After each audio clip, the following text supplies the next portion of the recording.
আসসালামু আলাইকুম। মাশাআল্লাহ, আলহামদুলিল্লাহ, আমাদের মাছের খামারে চলে আসলাম বন্ধুরা। তো আপনাদেরকে আজকে আমি কাঁচা কলা দেখাবো।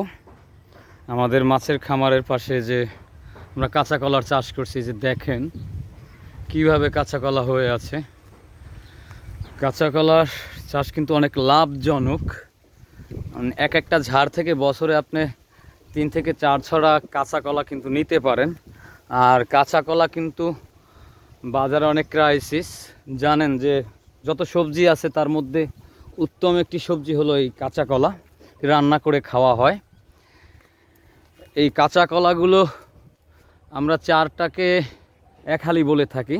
4 পিস করে বিক্রি করা হয়। কেউ 8 পিস নেয়, কেউ 12 পিস। তো 4 পিস কাঁচা কলার দাম হয় 35 থেকে 40 টাকা। এই যে দেখেন কিভাবে এক একটা গাছে, এক একটা ঝাড়ে আর কি কয় ছড়া করে কলা ধরছে।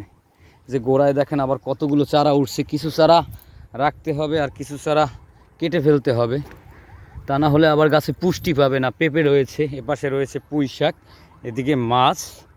আপনাদেরকে ওই পাড়ের আমি পেঁপে গাছের এবং শশা গাছের ভিডিও দিয়েছিলাম।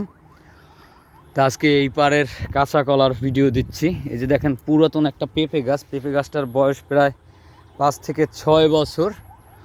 দেখেন এখনও কি পরিমাণ পেঁপে ধরে আছে। গাছটায় অনেকগুলো শাখা হয়ে গেছে।